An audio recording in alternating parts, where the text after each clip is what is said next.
Under 19 का एक tournament चल रहा था। एक पतला दुबला सा लड़का था, वो लंबे लंबे छक्के मार रहा था। अब ऑर्गेनाइजर्स ने देखा कि यार ये है कौन भाई, न इसमें ताकत लगती है ना हिम्मत लगती है और छक्के इतने लंबे लंबे मार रहा है, कहीं कुछ चीटिंग तो नहीं कर रहा। चलिए इसका बैट चेक करते हैं। वो इसका बल्ला देखने के लिए आते हैं और देखते हैं कि बल्ला भी ठीक है, लगता है लड़के में टैलेंट कुछ एक्सेप्शनल है, कुछ कमाल का टैलेंट है। वो लड़का वहां से उठा लिया जाता है और अंडर 19 वर्ल्ड कप के सेमीफाइनल में टीम इंडिया को फाइनल में पहुंचाता है। एक शतक से चूक जाता है, लेकिन टीम इंडिया 150 करोड़ लोगों की जो दिल की धड़कन है, वो उसको एक चेहरे पे जो स्माइल होती है वो सब कुछ सही कर देता है, क्योंकि वो 96 रन की पारी खेल जाता है। मैच पे 96 गेंदों में, वो भी तब जब 32 पे हमारे 4 विकेट थे।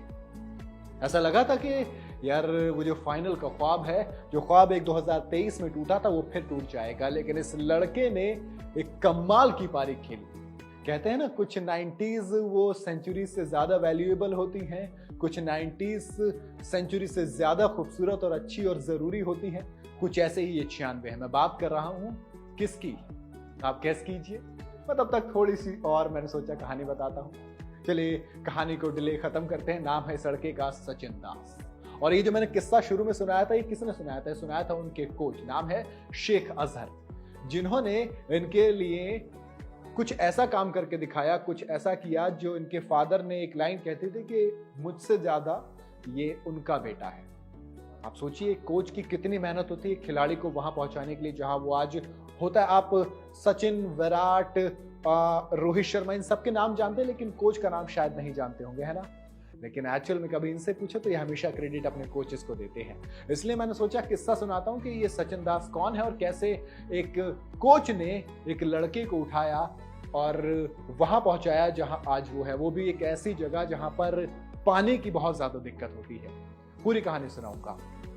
पहले नेपाल के अगेंस्ट शतक आता है, उसके बाद क्या होता है? उसके बाद एक कमाल की पारी सेमीफाइनल में, जहां पे सबसे ज्यादा जरूरत थी वो आती है। और फिर कहा जाता है कि यार ये सचिन दास है कौन। इससे पहले अगर आप सचिन दास का करियर देखेंगे तो असल में क्या है, इनको बॉल्स मिलते ही नहीं थी। इनको 20 बॉलों से ज्यादा पूरी टूर्नामेंट में नहीं मिली थी। इनके पास सेमीफाइनल में मौका था, इनके पास नेपाल के खिलाफ मौका था, तो 2 मौके इन्हें मिले और दोनों मौकों पर इन्होंने वो कमाल दिखाया कि बताया कि मैं सिर्फ फिनिशर नहीं हूं, बल्कि दोस्त मैं उससे कहीं ज्यादा हूं। आपको याद है उन्होंने 20 बॉलों में पहले 26 रन मारे, एक मैच में 9 बॉल में 21 रन मारे, एक मैच में 16 में 20 मारे, एक में 11 में 15 मारे। माने उनको रोल फिनिशर का दिया गया था। पर नेपाल के अगेंस्ट जब इंडिया 3 पट विकेट गवाती है तो फिर क्या होता है? फिर दास आते हैं और उदय सहारन का साथ देते हैं। उस टाइम पे शतक लगाया जाता है उदय सहारन की तरफ से और 215 रन का स्टैंड ये दोनों मिलकर लगा देते हैं। और वही स्टैंड, वही तैयारी थी जो शायद आज सेमीफाइनल में काम आई। तभी तो 171 रन की पार्टनरशिप तब हुई जब 32 पे 4 विकेट थे। एक बार फिर से मैदान में सचिन दास और उदय सहारन थे। कहानी वहां से वहां पहुंची और फिर आई टीम इंडिया की बारी। टीम इंडिया ने एक मैच जिताया और उस मैच में क्या हुआ? सचिन दास ने कमाल दिखाया। इस टूर्नामेंट से पहले बात हुई उनके फादर से। सचिन दास ने अपने फादर से बात की, संजय से। उन्होंने कहा कि यार पापा मुझे ना फिनिशर का रोल दिया है, तो इसका मतलब ये है कि मुझे ज्यादा गेंदे खेलने को मिलेंगे ही नहीं। फादर ने उन पर चिल्लाया, कहा कि फिनिशर की तरह खेल, सेल्फिश मत बन। जब आपके फादर आपसे इस तरह की चीजें बोले ना, तो फिर शायद सचिन को समझ गए होंगे कि यार अब कोई फर्क ही नहीं पड़ता कितनी बॉलें खेलूंगा, अब देश के लिए खेलेंगे और पूरी जान लगा के देश को जिताएंगे। उन्होंने कहा कि यार, उनके फादर ने उनसे कहा कि आपको 10 बॉल मिले, 10 ओवर मिले, तुम्हें 100% देना है, तुझे टीम के वास्ते खेलना है। उनके फादर ने कहा था दोनों टीम के वास्ते खेलना है यार, वो खेले भी। खैर अब इनके नाम की कहानी बताता हूं। उनके फादर जो थे संजय दास, वो सुनील गावस्कर के बहुत बड़े फैन थे। फिर उन्होंने कहा कि यार ये जनरेशन क्या जाने सुनील गावस्कर का खेल, हमने अपने सेकंड फेवरेट का नाम पकड़ते हैं।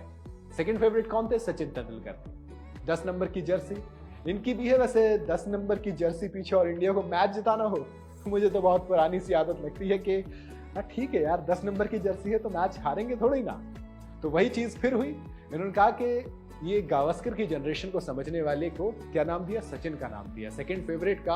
और उसी तरह से आज का ये मैच उन्होंने खेला और बताया कि किस तरह से इंडिया को मैच जिताया जाता है। अब आता हूं उस किस्से पे जो इनके कोच ने सुनाया था। दरअसल ये जिस इलाके से आते हैं वो भीड़ का इलाका है।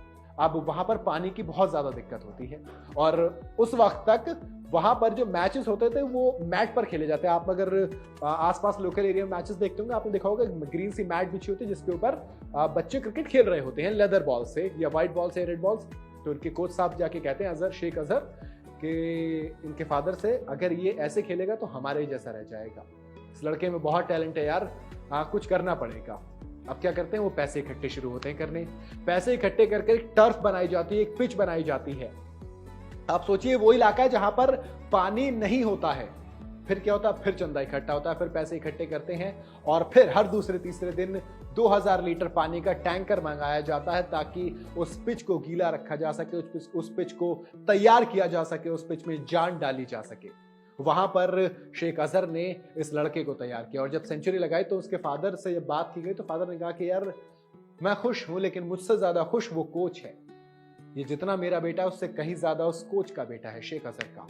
और ये बात बोलते बोलते वो दोनों की आंखों में आंसू आ गए। वो सोचो कि जब नेपाल के अगेंस्ट शतक लगाया तब ये आंसू थे। आज जब इस लड़के ने टीम इंडिया को सेमीफाइनल जिता के फाइनल में पहुंचाया तो आज आंसू ये खुशी के न सिर्फ उनकी आंखों में बल्कि पूरे देश की आंखों में होंगे जब उनकी कहानी आप पढ़ेंगे। अगर आप भी चाहते हैं ये कहानी हर एक तक पहुंचे तो इस कहानी को शेयर कीजिए ताकि हर एक सचिन दास, हर एक लड़का जो सोचता है कि यार मेरे साथ कुछ नहीं हो सकता, मेरे साथ 10 तरीके की प्रॉब्लम, 50 तरीके की प्रॉब्लम है, हर सचिन दास के फादर, हर संजय दास को रियलाइज हो कि लड़के में टैलेंट है तो चलिए देखते हैं यार, कुछ अटेम्प्ट मार के देखते हैं ताकि और कोचेस उन लड़कों को मिल सके और टीम इंडिया के लिए जो फ्यूचर है वो कॉम्प्रोमाइज ना हो। इसलिए मैं सिर्फ इतने से गुजारिश है, अगर वाकई में कहानी अच्छी लगी हो तो ही इस वीडियो को शेयर करना। बाकी आपकी मर्जी है, आप मुझे कमेंट में जरूर बताइएगा कि कितनी इंस्पायरिंग है कहानी।